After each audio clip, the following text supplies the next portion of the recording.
윤지호 리서치센터장님 나와 계십니다. 안녕하세요, 센터장님. 네, 안녕하십니까. 네. 우리 승희 아나운서는 윤 센터장님하고 방송해 보셨고. 네, 오랜만에 뵙습니다. 오랜만에. 한 번 뵀던 것 같아요. 네. 저는 뭐 윤 센터장님하고 방송에서 한번 만나 뵀으면 했고. 아, 예. 예. 오늘 그래서 저도 그 원래 제가 저번 주인가 항상 네. 박종현 부부장님이랑 예. 하실 때만 출연을 했었는데 네. 갑자기 다른 개인적 시사 때문에 출연을 연기됐는데 제가 이진우 대표님 계실 때문에 하고 싶다 했던 아유, 이유가 있습니다. 잘 됐습니다. 저도 시장에 센터장님하고. 대해서 아무래도 좀 저는 아무래도 좀 접하는 분들이 재미없으니까 훨씬 더 다이나믹하시고 채권 쪽에 밝으시기 때문에 좀 저도 오늘 많이 배우러 왔습니다. 아유. 예. 아유, 센터장님 근데요. 반쪽이 되셨어요. 그러게요. 그러니까 뭐 하여튼 어떤 문제 때문에 페이스북에 많이 올렸었는데 하여튼 잘 마무리돼가지고 하여튼 근데 신기한 거는 모든 게 이제 우리가 고민하는 게 다 비정상에서 정상화되는 과정을 보고 있는 거잖아요. 전 세계 경제가 근데 역시 몸무게도 비정상에 있다가 정상화되니까 확실히 훨씬 몸도 가볍고 훨씬 좋네요. 예, 예. 보기 예. 좋아지셨어요. 예. 아니 근데 지금 우리 채팅방에서 코로나 발발 이후의 장은 우리 정권가에서 윤지호 센터장님이 제일 그래도 정확하게 짚 보셨다라고 하셨는데 자 지금 네. 약간 이렇게 이제 윤 센터장님의 뷰가 한 달 전부터 살짝 이렇게 턴하는 느낌이었거든요. 그러니까 저보다는 저와 동료들이 이제 같이 하죠. 네네. 근데 저희가 이제 그때 좀 재미있는 말씀을 드렸는데 예. 주식을 하자라는 자료를 썼었죠. 저희 하우스에서 예. 주식을 해야 된다는 거죠. 아. 작년 주식을 좀 줄여라, 그러니까 하지 줄여라. 말자. 현금을 위주에 넣고 좀 참여를 열심히 하지 말자. 저희가 작년에 똑같은 내용을 했는데 이번에 한 5주 전쯤에 네. 저희 투자전략팀장인 신중호 팀장이랑 전략팀원들이 같이 냈는데 열심히 할 때가 왔고요. 난 지수를 연연할 때가 아니죠. 제가 이제 항상 말씀드리는 게 다 극단적 분야가 있거든요. 어떤 분들은 나는 매크로를 보니까 매크로 판단해. 어떤 분은 난 기업만 봐. 근데 우리가 항상 매크로 숲을 좀 봐야 될 때가 있고 나무에 집중할 때가 있는데 최소한 한 6주 전서부터는 나무에 집중할 때가 돌아왔었다는 생각이고요. 네. 지금도 똑같습니다. 오늘 그런 말씀을 좀 드릴 거고 네. 또 이제 나무에 집중하는데 어떤 나무에 집중해야 될까 그런 얘기 좀 말씀드리고 싶어요. 예. 시작하기 전에 저 그럼 네. 한 가지만 여쭤봐도 돼요? 숲을 봐야 할 시점인지 나무를 봐야 할 시점인지는 개인 투자자들은 어떻게 판단할 수 있을까요? 저도 판단하기 힘든데요. 그렇죠. 근데 이제 이런 거죠. 그러니까 우리가 그거는 여기 옆에 이진우 대표님 같은 분들 경험을 갖고서 우리가 측정할 수밖에 없는데 그건 전반적으로 좀 시장의 심리를 보면서 판단할 수밖에 없어요. 시장의 심리요? 시장의 참가자들의 심리겠죠. 어떻게 움직이는지. 그렇죠. 오늘 제가 재밌는 건데 오늘 제가 원래 우리 애널리스트들이 차트 얘기를 잘 안 하려고 그래요. 그래요? 좀 약간 좀. 근데 오늘은 또 저는 개인적으로 굉장히 차트를 마음대로 판단할 때 쓰는 사람이고 그리고 제가 또 반갑습니다. 예. 근데 센터장님. 이제 다만 이제 차트라는 게 미래를 예측한다기보다 어떤 방금 전에 말했던 어떤 심리를 파악하고 지금 어떤 상황인자를 지금 이 시점까지 파악할 때 제가 많이 보는데 제가 이제 제목으로 오늘 기회는 달아날 수 있다 말씀을 드렸는데 그림을 먼저 좀 하나 좀 보여드릴까요? 네. 잠시만요.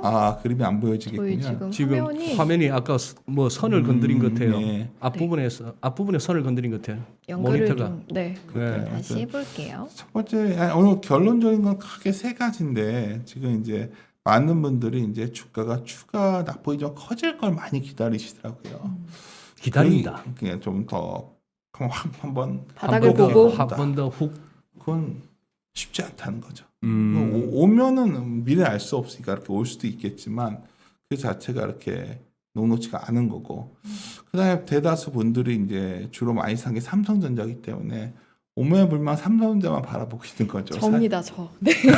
접니다. 그러면은 아까 나무를 봐야 되는 이유 중에 하나가 그게 네. 적절하지 않을 수 있다는 걸 보여드릴 거예요. 예. 그리고 이제 최종적으로 본다면은 그럼 이거 랠리를 어떤 정도로 활용할 것이냐를 해야 되는데 차트가 준비가 돼야 좀 말할 수가 있을 것 같은데 그러게요. 이게 그럼 쉽게 준비가 해결이 안 되나 본데 그런가요? 좀 해결이 될 수 있을까요, PD님? 시간 안에? 아니면 지금 어려울까요? 윤 센터장님 지금 네. 노트북에 지금 안 뜹니까? 저는 뜨는데 뜨면은 한번 해보시죠. 그러면 이쪽으로 화면에 나올 것 같습니다. 일단은 지금 연결하는 잭을 조금 다시 접촉을 해보고 그래요. 있는데 그냥 한번 예. 됐네요. 됐습니다. 네네네네. 아이고. 아유 예. 라이브로 했는데 죄송하네요. 제가. 이거 지금 예. 사실 이 그림은 제가 어제 직접 그렸습니다. 오늘 이진우 대표님 뵌다고 해서 혹시 이제 제가 굉장히 좋아하는 사람 중에 좋아하는 책 마켓 위저드라는 책이 있어요. 정말 오랫동안 봐왔던 책이죠. 근데 이제 거기 보면은 잭 슈워거가 그 사람을 인터뷰한 책인데, 그래서 잭 슈워거 같은 경우는 굉장히 많은 트레이더들을 인터뷰했었고 차트에도 굉장히 다양한 시각을 얘기했는데, 제가 슈워거의 책 중에서 굉장히 인상적이었던 게 있어요. 그러니까 차트에서 가장 중요한 신호 중에 하나가 failed signal이라고 그랬거든요. 실패한. 별거 아니에요. 그러니까 이게 차트라는 게 다들 이거 무너졌으니까 더 빠질 거라고 생각하고 더 뚫었으니까 더 올라갈 거다 이런 얘기하는 거잖아요. 맞아요. 별거 없습니다. 근데 별거 없어요. 딱 보시기에 여기서 급락을 했었잖아요. 그래서 네. 급락을 하고 나서 이게 보통 지속형이라고 하죠, 패턴. 지속되게 아래로 내려갔어야죠. 그러니까 저도 이번에 약간 저 패턴에 삼각형에 그렇죠. 패턴을 타도 그럴 수 아래 내려갈 수도 있는데 중요한 건 만약에 그 신호로 반대로 갔을 경우에는 굉장히 강력한 신호일 수 있어요. 그건 공식이 아니라 사람들이 다 빠진다고 생각하고 있었는데 하면 올라온 거죠 지금. 근데 저희가 사실 이때부터 바이콜을 했던 상황인데 이 시점부터 몇 가지 그날은 제가 다른 식으로 코멘트를 했었는데 그건 다 다른 유튜브에서 제가 했던 말이 지금 참고하시고 그냥 길어지니까 이런 사례가 이때만 있었냐. 한국 시장에서도 이런 시대가 있었어요. 2004년에 아시다시피 우리가 2004년에 보면은 주가가 급락한 다음에 이게 보통 디센딩 트라이앵글이라고 해서 빠져야 되는데 디센딩 트라이 쭉 올라갔었죠. 네. 이게 이제 별거 아닌 것 같지만 당시 2003년에 카드 사태 있었고요. 카드 사태가 엄청난 사태였어요. 지금이야 책에만 기록돼 있지만 그 이후에 결국 2005년 10월서부터 이 이후에 이제 금리 올리거든요. 네. 그리고 굉장히 시장이 불안정한 때도 사실 우리가 다 같이 빠질 줄 알았는데 안 빠지더니 상당히 강한 랠리가 나왔더니 다시 한번 말씀드리지만 똑같이 랠리가 나온다는 얘기가 아니라 최소한 시장에서 하락할 거라는 상당히 강력한 말을 했던 사람들이 있다면 매우 당황하고 있을 거라는 거죠. 당황하고 있을 거라는 거죠. 그러니까 중요한 건 아까 숲을 보냐 나무를 보냐 저한테 여쭤봤잖아요. 그러면 네. 딱 하나 봅니다. 저는 전체적으로 몰려다니는 어떤 그런 심리들을 내가 어떻게 잘 그거를 걸러낼 것이냐. 그랬을 때 이제 이렇게 유용한데 현재는 방금 전 그림 가면 이 패턴이 실패했구나. 그다음에 잘 버티다 올라갈 수도 있고 이게 잘 버텨서 푹 내려올 수도 있지만 여하튼 지금까지는 모두가 다 알고 있었던 주가 하락의 어떤 저희 지속형 패턴이 실패했구나. 지속형 패턴 이런 거는 우리 투자 상담 시험 칠 때 나오는 건데 잘 맞지도 않아요. 근데 하여튼 그런 얘기가 있고요. 네. 좀 더 들어가 볼까요? 지금 좋습니다. 센터장님 저 네. 두 번째 화면에서 말씀하신 네. 저기서 이제 왼쪽에 삼각형 그리셨던 거.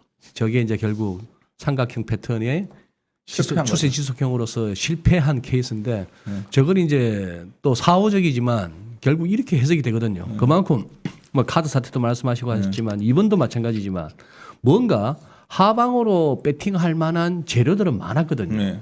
지금만 하더라도 연준, 우크라이나 사태, 네. 무슨 장단기 금리 역전 등등 해갖고 하방 배팅할 세력들이 많았다가 이게 그냥 안 가니까 쇼스키즈가 난 것 같아요. 그런 것도 있고요. 저번에 한 달 전에 박주현 부장님 사회보시 때도 나와서 네. 말했는데 말이 좀 주원보원 되는 것 같은데 우리가 보통 이렇게 시장을 바라볼 때 이게 메인 시나리오를 두고 보통 시나리오 플래닝을 할 때는 서브 시나리오를 두고 같이 힘을 경쟁해야 되거든요. 갑자기 약간 방금 전에 대표님이 지적하신 것처럼 우크라이나 사태가 탁 나와버리니까 그냥 모든 걸 덮어버렸어요. 매크로 이슈를. 매크로 이슈를. 그렇죠. 네. 그러니까 이걸 어떻게 표현해야 될까요? 이거 굉장히 중요한 겁니다. 우리가 예기치 않는 어떤 매크로 이슈가 나와서 나머지를 덮은 거죠. 그때까지만 해도 졸탄 얘기하고 있고 다들 QT 얘기하고 있었는데 저도 그 당시 계속 그 얘기하면서 시장 불안하다 했지만 네. 이렇게 되면 상황이 좀 이렇게 바뀌었는데 그것도 뒤에 좀 설명이 있으니까요. 그럼 이제 약간 거시적인 거 들어갈게요. 우리가 네. 종목을 얘기하건 하건 간에 우리가 전체적인 그림을 봐야 되는데 전체적인 이거 보시면은 이게 맨 위에 옅은 선이 보이는데 이게 매우 중요해요. 민간 부채 증가율입니다. 파란색. 그렇죠. 네. 그럼 지금 중국이나 미국이나 이러면서 우리나라가 너무 이게 높아요. 그러니까 이거를 분명히 이것은 민간 부채 증가율은 내려갈 겁니다. 그럼 여기서 하나 우리가 알아야 돼요. 민간 부채 증가율이 내려갈 때는 지수가 크게 오르진 못하는 거예요. 아. 그러니까 이게 딱 증가율이? 나오는 순간 음. 사람들은 아 종목을 열심히 해야겠다 생각을 한 거야. 한 달 전부터 열심히. 근데 이게 좀 의미 있게 좀 내려오면 좋겠는데 제가 그건 알 수 없는 겁니다. 그럼 또 아래를 좀 볼까요? 아래 보면 이 정책 금리들이 있는데 우리가 이제 금리를 인상했던 시기를 보면 2005년 10월에서 2008년 8월까지 그때 3.25에서 5.25 정도까지 올릴 때가 있었어요. 그리고 2010년 7월에 그때도 10년 7월에도 금리를 한번 이렇게 쫙 이렇게 올렸죠. 여기서 그때도 한 2%에서 3.25까지 올릴 때 이때는 경기가 좋았고요. 무엇보다 물가가 높지 않았어요. 그렇기 때문에 많은 분들이 이제 그냥 단순하게 이제 시황으로만 접근하시다 보면 아 금리 상승기에 주가 좋다. 이거 굉장히 단편적인 생각이거든요. 네. 다른 경우가 있는데 이때는 그런 상황이었어요. 그럼 지금은 17년에서 18년 상황이 약간 달라졌었고 지금 상황이 얼마나 빠른 거냐면 제가 뭐 대표님처럼 채권 전문가 앞에서 실수하는 것도 있지만 전 속도가 매우 중요한데 우리가 알다시피 코로나 때 1.25에서 0.5까지 낮췄다가 0.에서 1.25까지 세 차례 연속으로 그냥 올려가지고 지금 이 스피드면 채권에 있는 사람들은 공포가 극에 달할 거예요 지금. 그러죠. 그렇죠. 네. 이거 여기까지 말씀을 드리는 거예요. 지금 상황이 어떤 이 그림만 네. 봐도 채권 시장 굉장히 공격적으로 사람들이 그러니까 두렵고 채권 시장 종사자들은 이제 종말론자들이 막 나올 것 같아요. 제가 보기에. 근데 이제 여기서 더욱이 이제 이창용 천재 그 우리 한국은행 예정인께서 원래 구조적 저성장 얘기하시면서 좀 약간 우리 생각에는 너무시할 거로 봤는데 아니 최근에 말하시는 거 보면 뭐 전체 금리 급등이니까 한국은행 개입하지 않은 거 잘한 거다 막 이래 버리고 그렇죠. 그러니까 사람들이 이제 불안불안하니까 채권에 예, 있는 사람들은 그리고 거기다가 우리 인사청문회가 한 15일 있다면 4월에는 아마 금토 그 한국은행 총재가 없는 상태에서 치러지겠죠. 5월에는 굉장히 강한 조치를 취할 확률이 높겠죠. 자꾸만 제가 이걸 계속 말씀드리지만 이게 왜 중요하냐? 아 금리가 올라갔을 때 그걸 상쇄할 만한 섹터들이 또 나오지 않겠어요? 그런 것도 찾아야겠죠. 어떤 분들은 이제 손보를 질렀던 분들도 있는 거고 은행을 샀던 사람들도 있는 네. 거죠. 그러니까 이게 이제 많은 분들이 아 왜 저 윤주호는 와서 자꾸 이렇게 어려운 그래프 놓고 하냐 이런 걸 논의하는 훈련이 되셔야 여기서 뭘 골라내고 이런 게 되는 네. 겁니다. 그래서 저 이게 5월엔 더 가속화된다는 걸 알고 계셔야 되는 거예요. 금리는 오른다. 오르죠. 그렇죠. 그런데 문제는 또 하나 재밌는 게 있어요. 아까 이제 방금 전 그림 보였지만 이게 무브라는 건데 무브는 뭐냐면은 채권 시장의 변동성이에요. 무브라는 게 엄청나잖아요. 제가 봤을 때는 뭐 제가 이준희 대표님께서도 채권 쪽에 지인이 많이 계신 걸로 아는데 예. 요즘 하여튼 굉장히 안 좋은 얘기를 많이 하실 것 같아요. 아유 예. 매수천- 운용하는 분이나 뭐 브로커들이나 참 난감해하는 장이 왔죠. 예, 그렇죠. 그러니까 쉽게 말해서 제가 보기에도 보통 이럴 때 가장 공격적으로 나오는 특징이 뭐냐면 그냥 매수 주체가 실종돼 버리거든요. 예. 예, 그런 상황이 왔어요. 근데 이제 저희 같은 사람들은 이제 이 상황에서 그럼 이거가 이렇게 과하게 나왔는데 그럴 때 이제 환율 시장을 보는 거죠. 네. 왜냐하면 지금 시장에서 봤을 때 지수는 뭐 지수를 여기서 어디냐 별 의미는 없지만 그래도 뭐 현대차나 이런 것들도 한번 움직일 수 있을까 뭐 이런 고민을 하잖아요. 그렇죠. 근데 그게 어떻게 우리가 다 도와진 뒤에 움직이겠어요. 보통 미래가 현재화되기 전에 보다 투자를 시작해야 되는데 그래도 될 만한가 고민을 해보면 환율이 중요하거든요. 물론 현대차나 이런 그룹들이 이머징에 많이 연동되어 있지만 원달러 보면 또 굉장히 높은 레벨이에요. 지금 또. 근데 그러니까 지금 예. 센터장님 가져오신 차트를 보면은 네.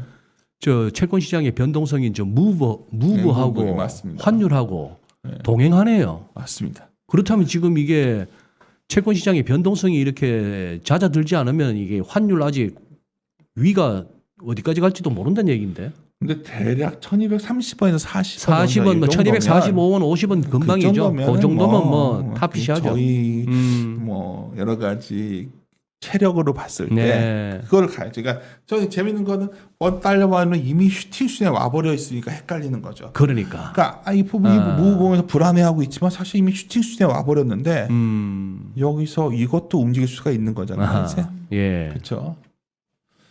그 다음 뭐냐면 그래서 이제 얘기를 하는 거예요. 아까 이제 뭐 다 떠나서 이 침체로 가서 뭐 어떻게 해서 큰일 나는 거 아니야. 고민이 되는 거죠. 수출도 안 좋아지고 있고. 그래서 이 얘기는 뭐 저희가 이제 항상 뭐 정확하게 말씀을 못 드리지만 작년에 굉장히 중시에서 강조드렸던 그림이에요. 왜냐하면 선행지수 꺾이면서 수출 증가율이 그러니까 전체적으로 무역 수지가 안 좋아지고 이럴 때 소순환 사이클이거든요. 네. 그러니까 소순환 사이클이라는 거예요. 이게 무슨 대략적 리세션을 크게 가는 그림 같지가 않은 거예요.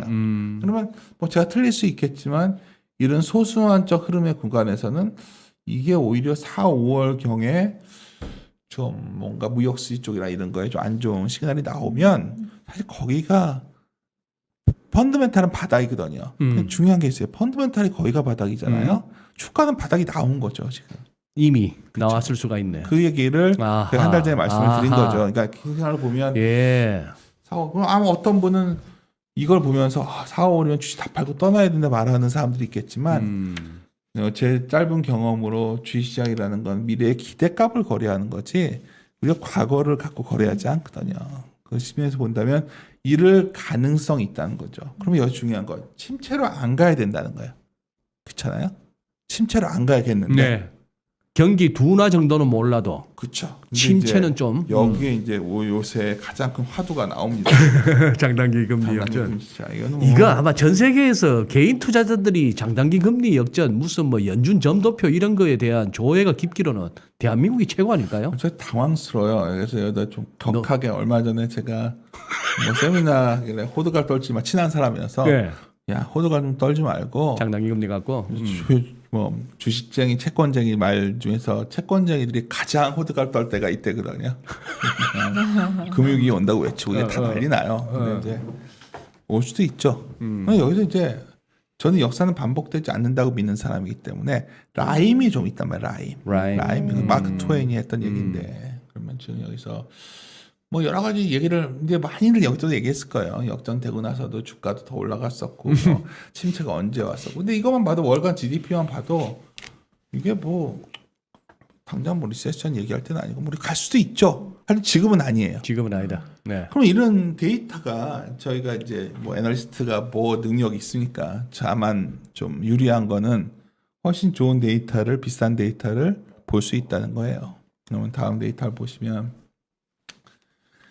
영어로 이렇게 적어 놓는 거는 영어로 되어 있길래 저 갖다 쓰는 거예요. 어떻게 번역해야 될지 몰라서 많이들 안 보시니까. 근데 사실 그냥 중요한 지표 중에 하나가 이것도 먹고 보시면 블룸버그에 있거든요. 보시면은 경기 침체 확률 지표 얼마나 데이터가 다양해졌는지를 제가 이제 가끔 그래요. 이제 어떤 분들이 왜 이렇게 어려운 데이터 보시냐? 저도 놀래요. 이런 데이터까지 다 나올 정도. 근데 이제 이거 경기 침체 확률 지표라는 거는 여러 가지를 갖고 하는데 사실 이게 할 때 좀 뭔가 좀 문제가 좀이라도 나와야 돼요. 좀이라도. 근데 지금 하여튼 거의 0%대예요. 그래 지금 이 네. 그래프의 의미가 경기 침체 확률 지표니까 위로 삐쭉 솟았을 때가 경기 침체 그렇죠. 가능성이 높다는 얘기인데. 그렇죠. 한 3개월 정도 이게 올라가기 시작하면 분명히 그때는 시그널이 나오는 건데. 예, 우리 이 블룸버그 과장이 만든 이 그래프에 따르면은 지금 현재 제일 오른쪽 끝부분 보니 0%입니다. 뭔 경기 침체 이런 분위기네요. 그러니까 제가 말씀드린 제가 이게 저번 달에는 0.2였고요. 그래서 그때 똑같이 얘기를 했어요. 뭐라고 하냐면 뭐 장단기 경제 역전을 얘기하면서 이 얘기 나올 텐데 일단 이런 게 좀 더 움직이는지 난센스라는 거예요, 제 말은. 지금 가장 끝에 오른쪽에 끝에 삐쭉 솟았던 게 코로나 덮쳤을 때군요. 맞습니다. 예. 그것도 사실은 움직임이 나오면서 그때 움직임이 나오면서 그때 대처했어도 괜찮았어요. 생각보다 시간을 준다는 거죠, 제 말은. 네. 그러니까 예. 제가 그래서 뭐 이게 뭐 EGP 하나만 알면 다 침체를 알 수 있으면 세상에 그렇게 쉬운 게 어디 있겠어요. 근데 제가 이제 뭐 여기서 뭐 말하다 보면 좋지만 아니 뭐 장난이 금리 역전이 별겁니까? 금리 인상 가까운 시기 금리는 빨리 올라가고 경기를 반영하는 금리를 잘 못 올라가니까 뭐 그 얘기 아니에요. 근데 이제 만약에 생각보다 경기가 괜찮으면 미국채 10년이 한 3%도 갈 수 있는 겁니다. 네. 그러면 완전 다른 얘기인 거예요. 그러니까 자꾸 이거를 마치 수학의 공식처럼 막 매크로를 하나 어려워 뭘 이거는 잡음에 불과해. 또 어떤 이런 부류도 있지만 또 이걸 너무 절대시하는 분들도 있거든요. 둘 다 전 적절치 않다. 같은 이런 상황입니다. 야, 근데 방금 저 그래프 보니까 센터장님 그런 생각 드네요. 왜 이렇게 증권사를 비롯해 기관들에서는 딜링룸에다가 블룸버그를 그 비싼 구독료 내면서 하느냐 그러게요. 생각해 보니 돈이 돈 버네요. 저걸 지금 그래프를 X축을 갖다가 장기를 해서 저렇지 저것도 뭐 데일리로 살피고 하면은 코로나 왔을 때 쭉 치솟다가 훅 꺾였을 때부터 주식 샀으면은 대박이네요. 근데 그렇게 참면 정확하지만 너무 빨랐지만 그래도 쇼칠 수 있었죠. 네. 네. 다음 그림을 이제 봅시다. 보시면 사실 이 장단기 역전되면은 이게 결국 이게 잔금금리가 빨리 하락하고 뭐 이거 다 아는 얘기인데 과거 장단기 금리차 역전과 좀 다른 상황이에요. 보면 약간은. 그럼 여기서 딱 말씀이면 윤주호 너 this time is different 얘기했어? 너 기억해 둘 거야. 우리가 자꾸 뭐 이제 루고프 얘기하고 하시는데 이제 그걸 떠나서 중요한 거는 이거는 단기 금리 상승세가 지나치게 빨랐어요. 이번에는 너무 빨랐어요. 너무 빨랐다를 하면 주관적이잖아요. 내가 그냥 보고서 빨랐다 얘기하면 참 이거는 좀 말장난이죠. 그러면 왜 빨랐는지를 보여드릴게요. 이거예요.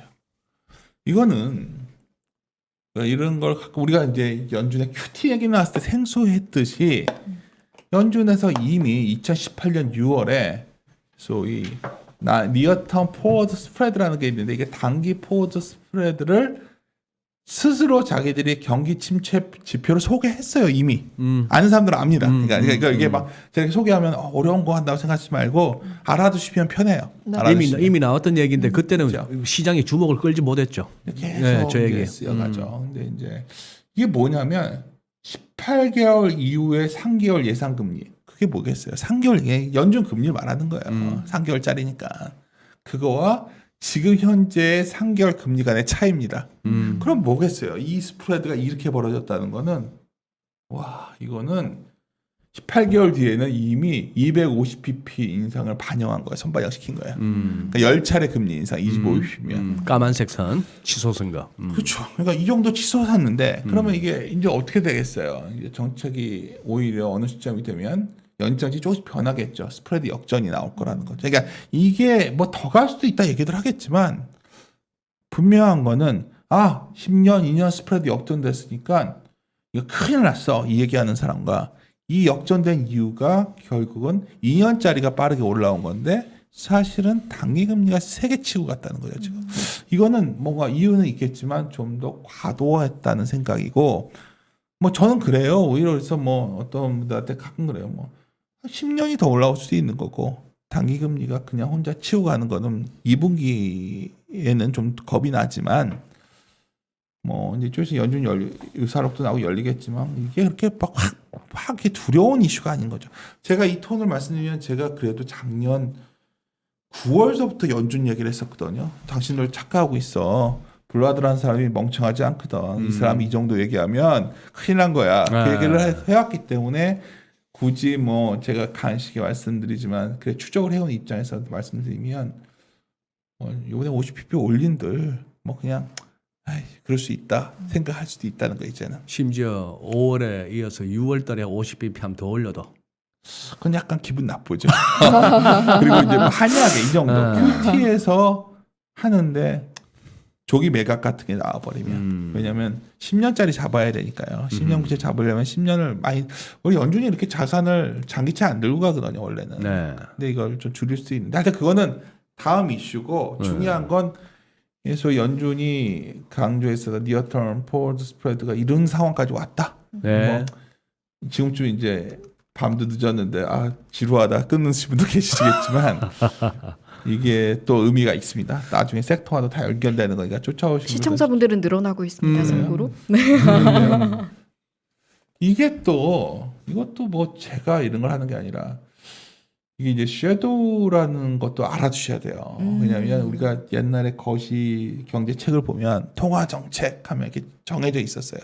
근데 이제 뭐 양적 완화 저도 그런 거 하나도 몰랐어요. 하여튼 뭐 시장이 변하니까 그러니까 신통화 정책을 적용한 금리가 섀도우 금리거든요. 예? 신통화 정책들, 신 양적 완화하고 막 이런 정책들 옛날에 이런 정책이 없었잖아요. 예. 그런 거를 반영한 그림자 금리를 우리가 보통 또 본단 말이에요. 새로운 통화 정책을 적용한 금리가 그림자 금리다. 자, 아, 네. 그러니까 시켜서 이게 보시면 이 그림 재밌는 게 그러면 그냥 10년 국채 수익률에다가 이것저것 새로운 통화 정책을 갖다가 감안해서 산출된 금리다 우리가 이렇게 보면 될까요? 이게 10년, 2년 금리 차거든요. 예, 그거는 10년 2년 금리 차는 예, 지금 우리가 자주 역전되니까 보는 이제 사람들이 야, 이거 유동성도 축소되는 거고 뭔가 안 좋은 시나리오 이렇게 보는데 요거와의 갭은 되게 크죠. 그림자 금리로 보니까 요 차이가 꽤 되잖아요. 아, 과거 케이스하고 다르네요. 이게 과거 케이스는 원래 10년 섀도우도 같이 그럼요. 마이너스로 떨어졌는데 이거 왜 이거 보냐면요. 사람들이 15년, 15년을 보셔야 돼요. 15년에 2014? 그쵸. 그때 이게 차이가 컸거든요. 결국은 15년 이후에 어떤 유동성이 결코 마르지 않았다는 시그널을 줬던 것 중에 하나예요. 이게 지금도 하여튼 뭐 이게 좋다가 유동성 축소되고 있는데 이게 막 축소되면서 막 이렇게 좀 지금 문제는 막 야, 이 10년 2년 역전이 됐으니까 이거 이제 종말론자분들께서는 이제 막 좀 있으면 6개월 한 1년 2년 뒤에 금융위기가 올 거야. 올 수도 있죠.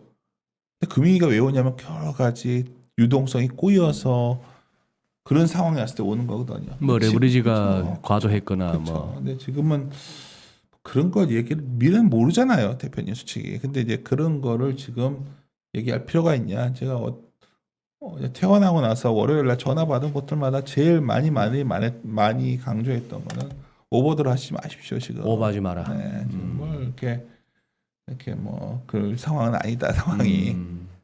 야, 근데 지금까지 보여주신 몇 개의 그래프, 방금 그래프 포함해서 저게 파월 의장 테이블에 보고서로 올라가면은 파월이 자신 있게 얘기하겠네요. 경기 침체 거의 뭐 가능성 아니, 그러니까 없다. 파월이나 그쪽은 저보다 1000배는 많이 알고 있고요. 그러니까 자신 있어 하는 거예요. 연말에 뭐 여러 가지 얘기를 한다고 보고 있어요. 저는 저보다 훨씬 똑똑한 사람들이니까. 근데 이제 문제는 뭐냐면 결국 이 모든 것도 우리가 예기치 않은 어떤 이벤트로 인해서 통제가 안 되는 게 있잖아요. 바로 물가라는 거예요. 물가라는 예. 건데 이제 그랬을 때 이제 가장 많이 보는 게 좀 병목 현상이 좀 완화돼야겠는데 이제 많이들 보는 게 이제 ISN 제조 지수 나오면 세부 항목 중에 뭐 타임 프레임 같은 것도 많이 배송 시간도 보고 뭐 이런 것도 보는데 제가 보기에는 이것도 좀 꺾이는 것 같아요. 배송 시간 같은 게. 여하튼 병목 현상은 조금씩은 풀려 나가는 것 같은데 이게 관건이에요. 이게 근데 여기에 또 아이디어가 있어요. 이게 잘 안 풀리니까 이거에서 돈 버는 애들이 있는 거예요. 이걸로. 그럼요. 운임으로 돈 버는 그렇죠, 기업이 있을 그렇죠. 거고. 또 난세에 또 돈 벌죠. 항공회사들도 운임을 못 나르니까 얼마나 돈들 잘 벌어요. 네. 그러니까 여기가 이제 매크로를 왜 보는 거냐면 그래 이게 풀려가지만 아직까지는 이렇게 막 슈팅을 할 수는 없고 제가 보기에는 여하튼 하지만 이게 꺾여 내려오면 또 반대로 뭐 언젠지는 모르지만 이 문제로 인해서 수요가 있음에도 불구하고 생산 차질이 있었던 것들도 한번 될 수가 있잖아요. 대표적인 게 자동차예요. 예. 그러니까 생각을 자꾸 해보는 거죠. 나는 다시 말씀드리면 투자라는 건 지금의 해설은 해설이에요. 그냥 오늘 좋았던 거 말하고서 웃을 뿐이에요. 근데 중요한 건 우리가 미래에 일어날 수 있는 확률이 지금 이미 좀 드러커가 말했던 것처럼 그 일어난 어떤 가능성을 지금부터 계속 가늠해 보는 건데 이것도 굉장히 중요한 포인트가 되는 거거든. 지금 그래서 이걸 또 파악하려면 운임을 많이 체크해 보시면 되는데 이건 또 각자의 영역이니까 뭐 각 증권사의 그런 데이터들을 좀 확인하시면 좋을 것 같다는 생각이 들고요. 결국은 이런 것들이 또 하나 있것도 유가가 중요한데 사실 유가가 여기 보시면 CPI와 WTI 관계를 보면 뭐 이게 유가가 모든 걸 결정하지는 않는데 제가 이제 이 얘기를 좀 많이 강조드려요. 유가 영향은 낮아질 겁니다. 그러니까 시장을 너무 안 좋게 보시는 분들 뭐 유가가 이제 무슨 시대가 왔고 70년대 오일 쇼크 얘기하는데 아니 뭐 그러기에는 뭐 공급이 가능하니까요. 한마디로 공급이 가능하기 때문에 이걸로 장을 망가뜨리긴 쉽지 않아요. 그러니까 쉽게 말해서 여러 가지 문제가 있는데 하여튼 뭐 물가에도 이게 유가가 좀 안정되면 나아지겠죠. 좀 최근에도 뭐 전략 비추 하나만 건드려도 이렇게 되는 거거든요. 다음 페이지 그러면 더 명확해요. 그냥 오펙 플러스 전략 비추기 플러스 이란 플러스 베네수엘라 하면 477만 이 정도면 저기 러시아 아무것도 안 나와도 돼요. 제 말은 이게 다 된다가 아니라 우리가 이 문제를 지나치게 만약 정말 어디서 산출해낼 곳이 없어서 오히려 제일 문제는 밀가격 같은 거죠. 그건 참 고민이에요. 고민인데 유가를 갖고서 뭐 이게 큰일 날 것처럼 하는 얘기도 그러니까 제가 말씀드린 건 좋다가 아니라 이것도 뭐 이거 갖고 뭐 망가진다 얘기해요. 70년대 오일 쇼크들 얘기하시는 분들이 있어서 그건 아닌 것 같다 말씀드리는 거고 중요한 것 중에 하나가 여기는 안 적었는데 제가 PPT에 여기서 또 강조하는 게 뭐냐면 하여튼 제일 중요한 게 미국에서 고유가임에도 불구하고 E&P 기업들이 캐퍼스 투자를 안 해요. 캐펙스 투자를. 너무 안 하는 이유가 너무 당연하잖아요. 첫째는 주주들이 너무 싫어해요. 그러니까 E&P 기업들이 하려고 그러면 캐퍼스 투자 확대하는 리그 카운트 확대하는 건데 그거보다 배당 확대해주고 이자 상환해달라는 거거든요. 그 흐름이 굉장히 강했다는 거. 저 차트 한번 띄워봐 주시죠, PD님. 그 그림은 여기는 없어가지고. 그래요. 페이지를 생략한 게 많아가지고. 생략한 게 많으시구나. 근데 또 하나는 뭐 말씀하셨으니까 이제 바이든의 환경 규제, 그다음에 또 월가의 어떤 스타일이 최근에 ESG 선호 현상이 나오다 보니 그냥 그런 게 뭉뚱그려서 쉽게 말해서 E&P 기업들의 캐파를 증설 안 하고 있는 거예요. 근데 이제 다른 말로 하면 유가가 정말 누구 말대로 150불을 넘어간다 그러면 변하겠죠. 그러니까 최소한 이 문제를 뭐 70년대 오일 쇼크 상황 이런 걸 얘기하는 게 난센스고 이거는 딴 게 아니라 제가 말하는 게 아니라 그냥 오펙 플러스 보면 걸프 삼국은 그냥 공급 차질을 상쇄 가능함에도 불구하고 쟤들이 안 하려고 하잖아요. 그렇죠. 아니 그게 왜 그러겠어요. 내가 여기서 늘려놨다가 가격 빠지면 너 어떻게 할 거야? 미국 니네들이 미국을 안 믿거든요. 이거 네. 미국 왜 안 믿냐면 옛날 러시아가 이 전에도 한번 문제가 됐을 때 미국 믿고서 확 늘렸다가 엄청 고생했었어요. 걸프 삼국이. 그래서 이 문제를 갖고 시장이 부러지는 그런 가능성은 뭐 크지 않다 보고 있는 거죠. 그래서 이제 요거까지 말씀드려서 이게 굉장히 중요한 포인트인데 올해 물가는 하반기로 가면 안정화될 확률이 매우 높습니다. 그러니까 제가 드리신 말씀은 하반기 들면은 물가는 수치가 꺾인다. 꺾여서 내리면 시장에 보는 거는 물론 연준이 말한 것처럼 2%대 오는 건 쉽지 않겠지만 어느 시점인가 이제 지금은 달려가는 거죠. 우리 코로나 이후에는 유가가 마이너스 나는 거 봤을 때는 이제 그때 온갖 얘기가 다 나왔어요. 뭐 사방에 배가 더 있기 때문에 탱크가 이거 해소가 안 된다. 하지만 그리고 나서 벗어나서 이렇게 유가 많이 올라왔어요. 유가 올라오니까 이제는 이 유가는 이제 근본적인 문제가 생겼어요. 얘기라고 한단 말이에요. 그래서 저는 결국은 이 모든 거는 물가가 아주 시장을 부러뜨릴 만한 그런 정도가 아니라면 금리도 올라가겠지만 시장을 부러뜨리는 수준이 아닐 것이고 근데 채권 하시는 분들은 재미는 없을 것 같아요. 그러면 자산 배분 측면에서 주식을 선택 안 할 이유가 별로 없다는 거죠. 올해는. 그렇게 보시면 이제 FOMC 의사협 그래서 이제 많은 분들 오늘 이건 억지로 정리해 갖고 왔는데 이제 뭐 이런 얘기들 논의될 거예요. 4월 6일이니까 4월 7일 날 3월 의사록이 공개될 텐데 목요일 새벽에 우리는 그렇죠. 확인하죠. 예. 아마 많이들 얘기 나오겠지만 요거 하나 좀 고민이 돼요. QT에 대해서 어느 정도 범위를 할 거냐 이건 좀 같이 체크해 보시는 게 나을 것 같아요. 나도 모르고 전 세계 아무도 몰라요. 근데 이제 또 하나는 지정학 리스크에 대해서 이제 얘기를 할 것 같은데 이 부분에 대해서도 하여튼 제가 보기에는 뭐 영향이 불확실한 점은 인정하겠지만 이게 뭐 엄청나게 파괴적이다. 러시아에 전 세계에 미치는 영향이 이렇게 크지 않아요. 경제 규모 자체가. 그리고 중요한 게 러시아가 돈을 또 못 낼 이유도 없거든요. 개정들이 준비되어 있는 거기 때문에. 하여튼 좋은 면으로 자꾸 말씀드려서 그런데. 근데 여기서 한번 센터장님 의견을 한번 여쭤보고 싶은 게 페드 워치들 가운데 그런 의심을 하는 분들이 있으세요. 네. 뭐 저도 그 중에 하나인데 요 한 3주, 4주 정도 시차가 있죠. 네. 그 FMC하고. 맞죠. 예, 그렇게 시차가 있는데 그 사이에 네. 살짝 연준이 의사로 갖다가 발표하면서 톤을 갖다가 조절을 하는데 네. 시장 상황 봐가면서 좀 조절한다. 네. 이런 견해. 예를 들어 저는 이런 거죠. QT에 대해서 이렇게 좀 세게 QT 쪽에 이런저런 논의가 있었다고 해서 의사록의 비중을 좀 높이거나 네. 아니면 조금 매파적인 어떤 QT 논의들을 갖다가 더 강조한다든지 하는 거는 할 수도 있는 거고 그쵸. 아니면 장이 그 사이에 한 FMC와 의사록 발표 사이에 장이 막 후들후들했으면 좀 이렇게 도비시하게 의사록을 갖다가 좀 갖고 갈 수도 있다. 그런 비유는 그냥 삐딱하게 봐서 그럴까요?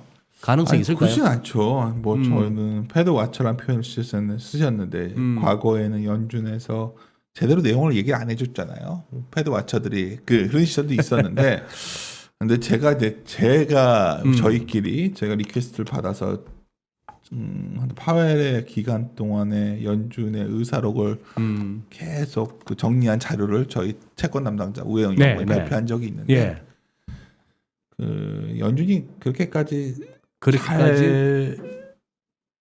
따라오지 못했던 것 같아요. 그러니까 실기를 했었고 작년에 물가가 이런 상황이어서 오히려 그냥 조바심을 내고 있는데 지금 그래서 이제 제가 느꼈던 건 감히 연준에 있는 분들도 그래서 제가 블라드란 사람을 대단하다 보는데 작년에 이제 블라드란 분이 어떤 코멘트를 제가 한번 굉장히 강하게 말씀드린 적이 있는데 잘 받고 그분은 지금 더 강하게 얘기하지만 그러니까 제가 보기에는 그 정도 수위의 발언이 나왔다면 더 센 발언을 우리가 보기가 좀 힘들거든요.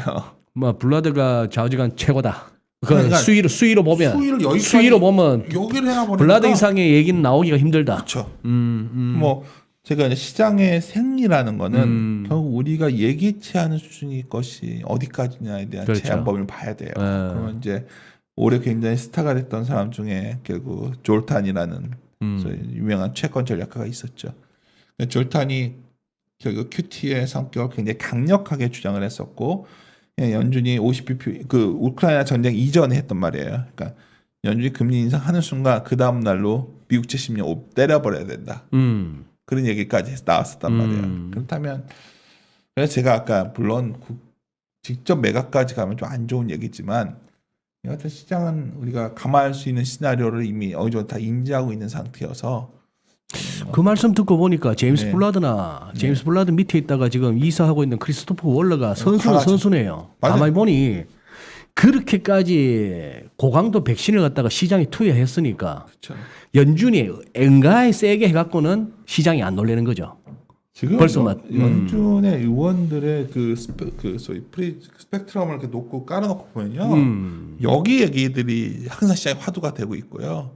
블라드 쪽 매파적으로 그쵸. 얘기하는 쪽이 네, 그렇게까지 가기는 쉽지 않아 보여서 이제 전체 컨선도 중요하겠지만 그런 상황이어서 저는 뭐 이 부분도 뭐 좀 변동성은 만들 수 있겠지만 시장을 지금 계속 강조드리는 거는 지수가 이제 반등이 나오니까 사람들이 이제 부러질 때가 됐어. 근데 이제 오늘 계속 반복적으로 부러질 때가 안 됐으니까 주식을 열심히 하자 얘기하고 싶어서 만드는 건데 금리는 그래서 올라가는데 뭐 이런 정리해 너무 길어져가지고 그러면 이제 뭘 생각해 이제부터 이제 섹터와 종목 얘기 시작하는 건데요. 여기서 이제 우리가 이제 왜 대형주가 안 되냐?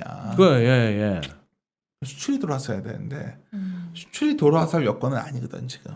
아니 뭐 수출 규모는 뭐 역대급이라면서요. 역대급인데 이제 전 세계적으로 이제 좀 뭔가 블록화되고 있고 세가 되는 이런 소위 그러한 새로운 변화를 적응하는 시기였단 말이에요. 그러니까 이 부분은 저희 하우스에서 끊임없이 강조드린 부분인데 하여튼 PPI 이런 상황에서는 하여튼 중소형주가 좋았고 이미 진행이 많이 됐어요. 그거는 중소형주 좋은 거는. 네. 그러니까 제가 지금 말씀은 수출이 돌아왔으면 대형주가 끌고 가는 장세가 가능해서 지수가 좀 더 위를 예를 들어서 뭐 PBR 1.1배면 2,950이거든요. 뭐 일단 그 정도 열 수 있는 여지는 수출 쪽에서 나와줘야 돼요. 근데 당장은 이게 강하게 보이질 않아요, 사실. 지금 여기서 약간 옅은 색의 한국 수출이라고 지금 그린 이 그림이 지금 저 수출 증가율을 증가율을 그렇죠. 증가율이 꺾여 내려서 이게 더 내려올 거라는 거죠. 이거 꺾일 때 저희가 시장에 대해서 안 된다고 말씀을 드렸던 거고.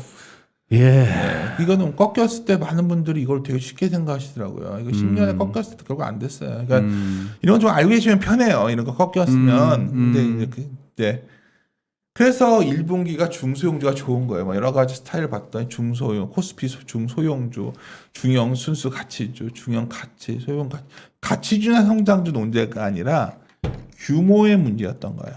규모. 그러니까 시장이 크지 않은 것들 갖고 플레이를 하는 사람들이 시장이 재밌었겠죠. 이거. 재밌었죠. 그렇죠. 네. 네. 근데 이게 이제 지속될 수 있을까? 저는 또 다들 아마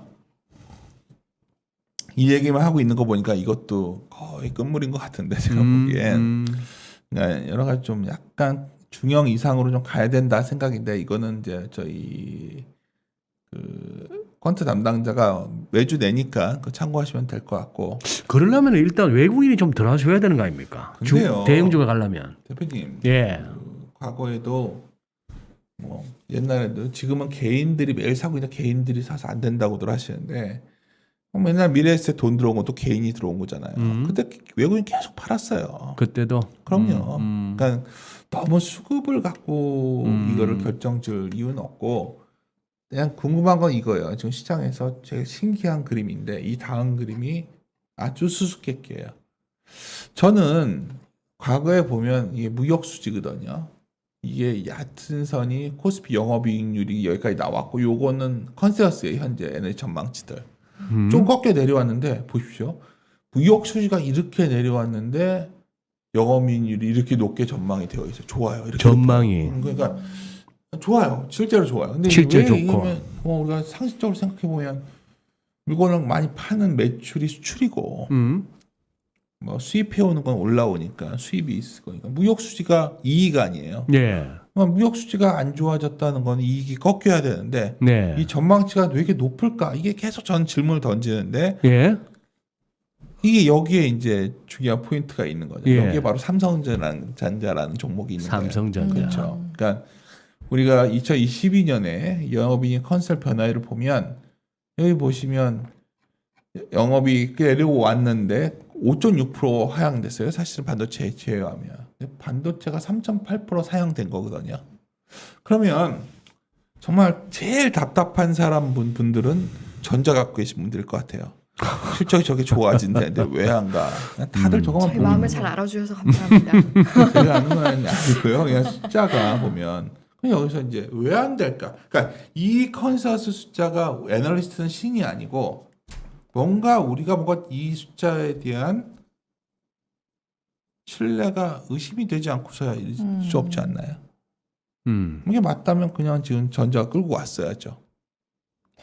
분석하신 결론이 좀 나셨나요? 궁금해지네요. 그러니까 사실 이 부분은 저희 남대정 연구위원이 작년 12월에 투자 의견을 중립 제시했다가 정말 댓글 테러를 저희가 당했었는데 아이고 저런. 중립 의견을 저희가 여름부터 했죠. 삼성전자를. 네. 제가 작년에 가장 잘한 게 저희 아웃에서 이 부분이라 보는데 상향해 하나 이렇게 질문 하나 달아놨어요. 남대정 위원과 얘기는 끝난 건 아닌데 왜 안 됐냐를 보면 하여튼 글로벌 인프라의 우려가 되면 사실 M2 증가율과 이런 대형주는 굉장히 연동이 되니까 다들 네. 아실 것 같고 근데 이제 중요한 건 비메모리였죠. 비메모리. 다들 비메모리 얘기를 너무들 좋게 얘기하는데 결국은 뭐죠? 퀄컴 고객 이탈 얘기 나오잖아요. 더 중요한 건 엑시노스 2200 보면 공정 안정화도 안 돼. 그러니까 이 부분들이 계속 얘기가 나왔음에도 불구하고 시장에서는 잘 될 거야만 하고 있잖아요. 뭐 전자 주주시래니까. 네. 근데 이제 이 부분이 좀 나아졌으면 좋겠어요. 이제 주가는 어느 정도 바닥을 친 거 아니냐 생각 갖고 있어서 여기서 이런 게 좀 개선돼야 되고 최근에 보면은 어떤 메모리 쪽들 같은 경우에도 좀 여러 가지 다른 게 공급 중단이 낸드 쪽은 좀 나아졌는데 여하튼 이런 부분들에 대해서 뭔가 뭐 스마트폰도 그렇고 예전 같은 기술 격차를 잘 유지 못하는 느낌 또 성장 요인을 전자 같은 경우에는 그러다 보니까 사실 수요가 엄청나게 세지면 돼요. 그러니까 이거를 다 극복할 만한 수요가 나와주면 되는데 보기에는 지금 현재 수요의 형태가 내구재보다는 서비스 형태로 가는 것 같기 때문에 지금 수요가 이제 서비스로 간다. 많이들 가는 분위기니까 이게 그만큼 셀까 고민도 했고 IT 이슈도 좀 체크해 볼까요? 그럼 결론은 물음표의 영역으로 지금 남은 거네요. 그러니까 저희는 중립이에요 지금도. 아직도. 네. 네, 안 바꿨다니까요. 알겠습니다. 4월이 됐는데도 안 바꾸니까 상향해야 이제 하나? 원래 일단은 제목 중립이지만 원래 제목 저렇게 달고 물음표 달면은 안 한다는 뜻이요. 그런 거예요? 아니 상향을 하고 싶어서 저희가 지금 계속 올해 여건만 원래는 되면 네. 4월 되면 올릴까 실적 쪽에서 나오잖아요. 네네. 제가 이제 고민 중에 올릴 수도 있는데 네. 이러고 있는 중이고. 그러니까 그러다 보니까 이제 나중 최근에 보면 여러 가지 이런 것들이 대만도 상당히 잘하는 것 같고 대만이 기술이 상당히 격차를 가져가고 있어요. 지금 여러 그래요? 분야에서 미디어텍도 그렇고 그래서 중요한 건 뭐냐면 또 이 부품 공급이 차질이 오니까 코스트 푸시 쪽이 오니까 셋업층 마진율이 떨어지는 거예요. 셋업체들은 제프가 그러니까 수요가 강해져야 되는데 수요가 그 정도 강한지를 아직 잘 모르겠는 거죠. 여기서 좀 저 윤주호도 말 돌린다 하실 수 있는데 IT가 재미가 없는 거예요. 그래서 재미가 없을 거고 지금. 그러니까 이거는 지수를 가다 놓고 있는 거죠. 이것들이. 근데 나머지들은 얼마나 활발한 게임이 진행되고 있는지를 아시면 이거 외의 것들을 갖고 열심히 하셨으면 좋았다는 거죠. 그렇죠. 그렇죠? 근데 묶여 있어요. 전자에 묶여 있어요.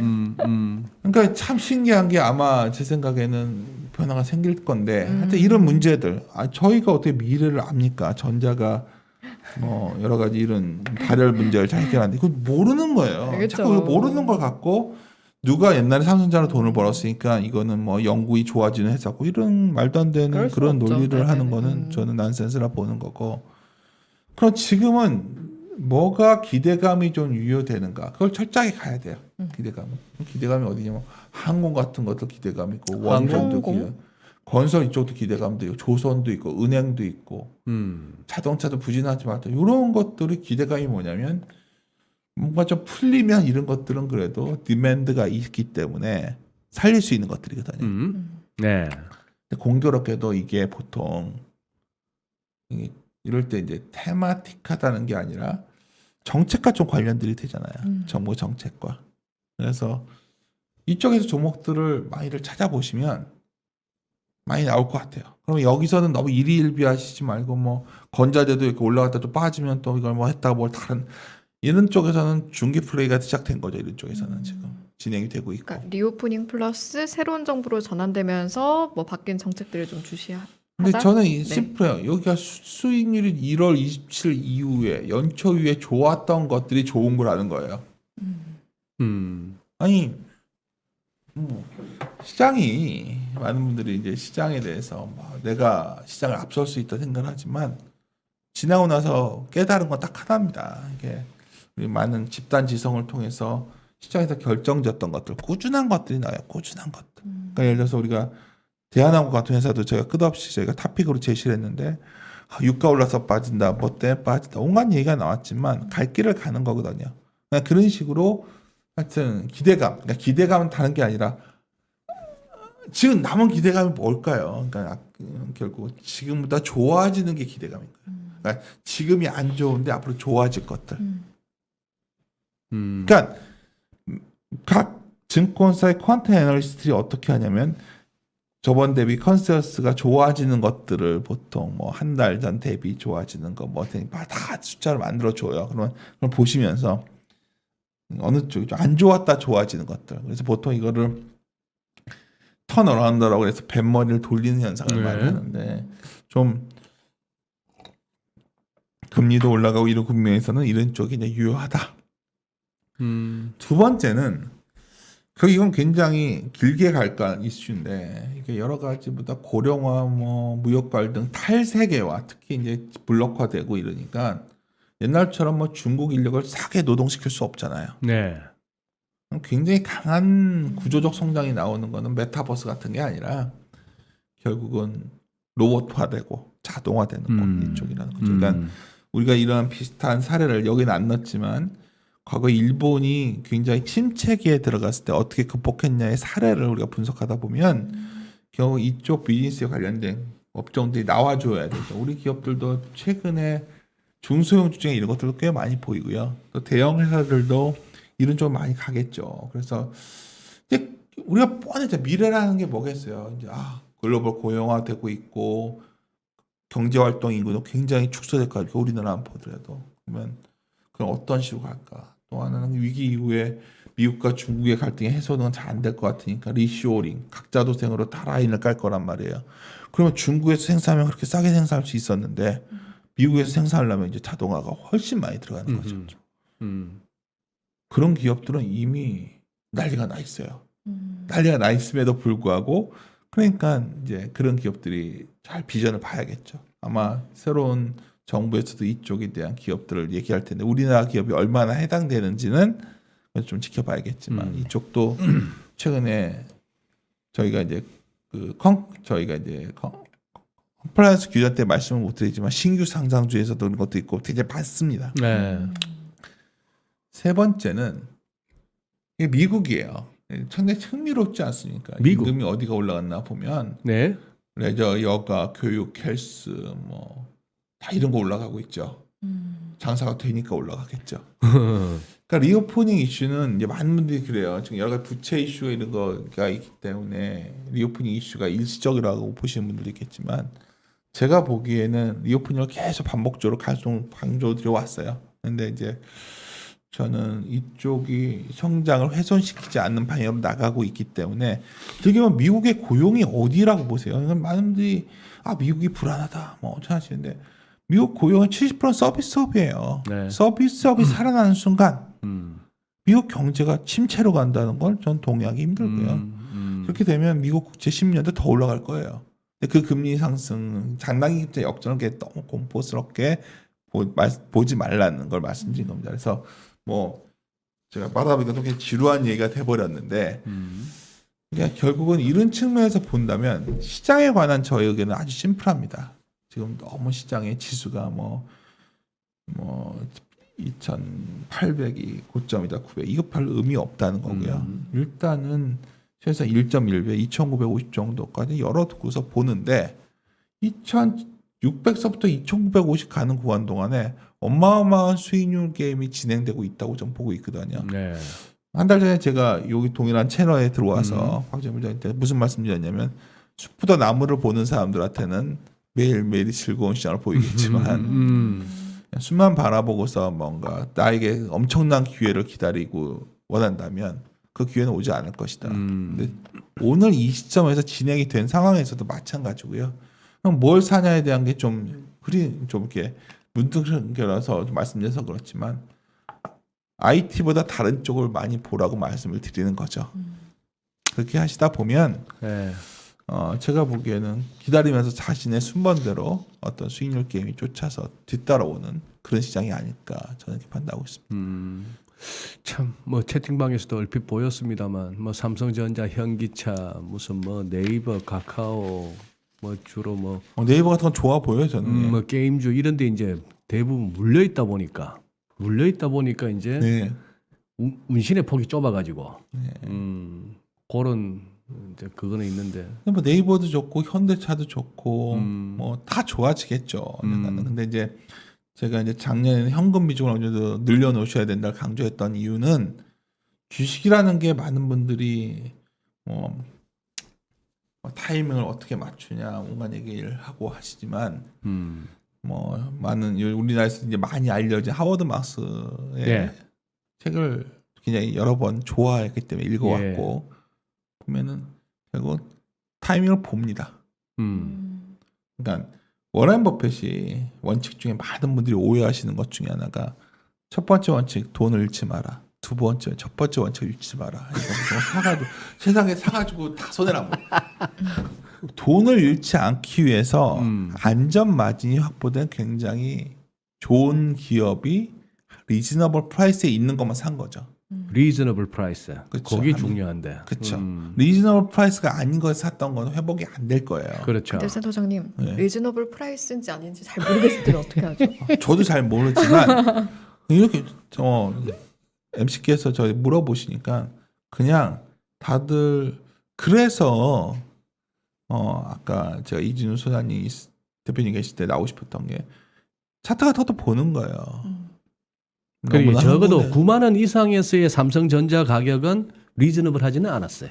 아니, 심각하게 말씀해. 어떻게 판단하냐? 전자가 주주래시니까 그때 이제 우리가 여러 가지 이제 이런 거예요. 우리가 이제 어떤 금리가 상승기다. 그러면 이익을 상승으로써 충격을 상쇄할 수 있는 기업을 찾아야 된다. 뭐 이렇게 방법이겠죠. 그거는 이제 말은 되게 단순해 보이지만 굉장히 숫자적인 작업이 필요한 거예요. 그러면 전자를 예를 들어볼게요. 전자가 이것도 주주분들은 싫어하실 수 있는데 당시에 특별 배당이 있었잖아요. 네, 맞아요.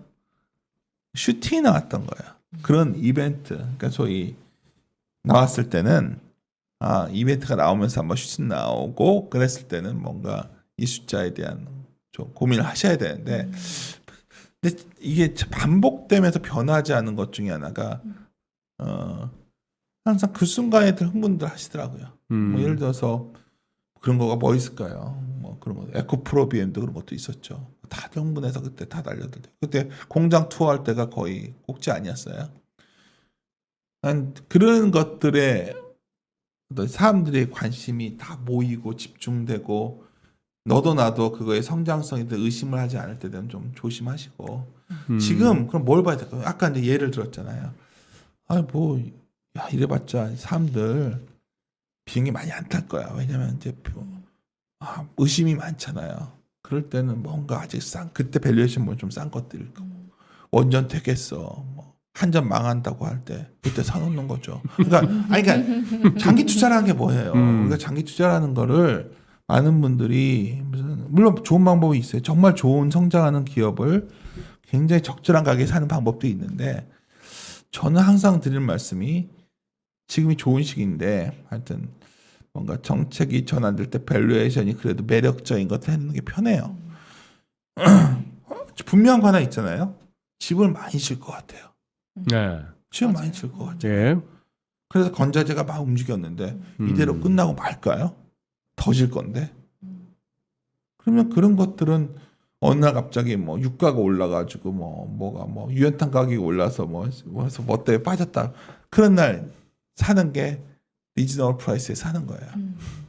근데 그거를 리즈너블 프라이스를 내가 마법의 공식을 갖고 있어서 계산할 수 있다면 얼마나 좋겠습니까? 그래서 우리가 이런 방송도 듣고 맞아요. 아니까 우리 또 채팅방의 기능 중에 이렇게 보면은 서로 이렇게 생각을 공유하다 보면은 싶은 게 있죠. 아까 제가 다시 지금 못 찾겠는데 예를 들면 어느 분이 올리셨더라. 리즈너블 프라이스라는 얘기. 뭐 그걸 갖다가 감히 어떻게 얘기할 수 있느냐 하는 얘기도 있습니다만 이게 뭐 적어도 남들이 다 좋다고 할 때 이미 많이 올라와 있는데 남들이 다 좋다고 할 때 사는 거는 좀 리즈너블하지는 않다. 느낌 파고 오고 또 어느 분은 또 얼핏 제가 봤는데 거래량 안 터지는데도 불구하고 주가 더 안 빠지고 있으면 이거는 뭐 살만하다. 뭐 이런 얘기도 하시는데 뭐 각자 취향입니다만 저는 가끔씩 이렇게 한 줄씩 툭툭 올라오는 것 중에 괜찮은 아이디어들이 많아요. 네. 선장팅이란 우리가 굉장히 최근에 재번역된 책 중에 네. 주식 투자의 지혜란 책이 있는데 제가 굉장히 좋아하던 분인데 뭐 그런 분들이라던가 뭐 리버모러 여러 사람들이 그런 거를 그냥 뭐 책 몇 권 읽고 살 수 있는 게 아니겠죠. 그냥 사고하고 독립적 사고라고 판단하시는 능력인데 제가 있다고 드리는 말씀이 아니라 그냥 저 같은 경우에는 그런 걸 종합해 봤을 때 다만 유리한 거는 좀 더 다양한 데이터를 접할 수 있고 저보다 훨씬 똑똑한 저희 동료들이 있기 때문에 좀 유리하죠. 하지만 그걸 그런 여러 가지 데이터와 똑똑한 동료들의 여러 가지 의견이 있지만 최종적으로 필요한 건 직관이라는 힘이거든요. 네. 직관이라는 결국 지금 오늘 이 시점에서도 물론 나중에 욕을 먹을 수 있겠지만 너무 최소한 직관할 수 있는 사람은 직관의 힘을 가지려고 하는 사람들은 휩쓸려 다니지는 않거든요. 그럼 최근에 가장 휩쓸려 다니는 게 뭐냐면 아주 간단해요. 그냥 장당기 금융차 역전이에요. 그러면 저는 그런 거죠. 우리가 제가 굉장히 좋아하는 투자자 중에 소로스라는 분이 있는데 그분이 빈바탕에 깔린 철학은 결국 칼 포포라는 철학자였어요. 그러니까 기본이 뭐 여러 가지 얘기가 있겠지만 반증 가능하냐는 건데 그래서 제가 오늘 반증 가능한 걸 보여드린 거잖아요. 장당기 금융차 역전이 된다고 해서 이게 반드시 그런 건 아니다. 반증 진리나 세상에 진리는 없어요. 상대적인 어떤 우리 판단만 있을 뿐인데 그냥 그런 측면에서 오늘 저의 의견을 좀 들어주셨으면 좋겠고요. 네. 제가 무슨 절대적으로 예언자도 될 수 없고 네. 그러니까 근데 분명한 거는 제가 보기엔 제 맨 앞에 이제 제목이 오늘 아마 제가 이게 제목이 참 이게 원래 인상적이었어요. 법구경에 있는 건데 이걸 약간 짧게 바꾼 건데 네. 회피하려면 두려움만 커지고 기다리기만 하면 기회는 달아난다.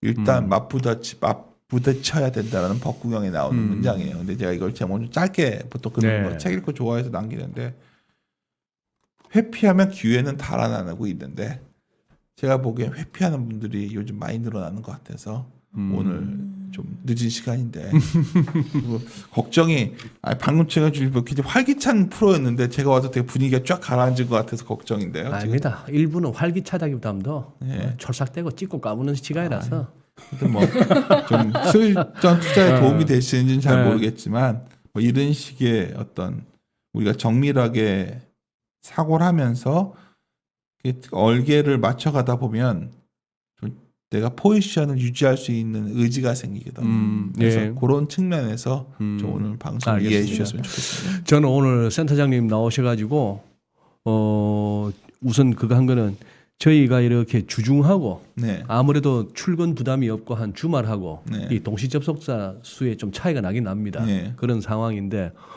그리고 또 2부에 오히려 센터장님은 걱정하셨잖아요. 재미없는 얘기 좀 지루할 수 있는데 하셨는데 그러니까 내가 보다 오히려 너무 지루해가지고 지금. 오히려 더 많아지셨어요. 맞아요. 많아지셨고 또 하나 제가 또 이렇게 채팅방을 간간히 이렇게 보면서 합니다만 참 좋게 이제 변화된다는 것은 뭐냐 하면은 그냥 무비판적으로 수동적으로 듣지 않으세요. 그러네요. 우리 시청자분들이. 예를 그러면 들면 안 되죠. 아까 이제 어쨌거나 집은 더 많이 지을 거 아닌가요? 이렇게 말씀하셨을 때 우리 또 시청자분들 중에는 지방에서부터 나타나고 있는 이 미분양 네. 이런 식으로 서로가 이제 저희들이 들으면서 패널 분들의 의견을 들으면서 오늘 좋은 데이터 많이 보여주셨어요.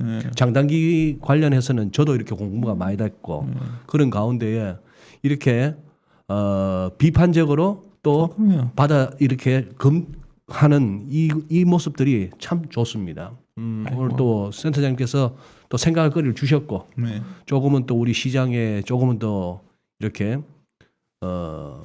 막연하게 좀 커지고 있는 두려움에 대해서 한번 점검해볼 기회도 주셨고. 제가 오늘자 경향신문 칼럼을 제가 쓰는 게 있는데 한 달에 한 번씩 그러세요. 부동산에 대해 썼는데 어디? 부동산에 부동산. 대해 네. 지방은 당연히 그럴 것 같은데 네.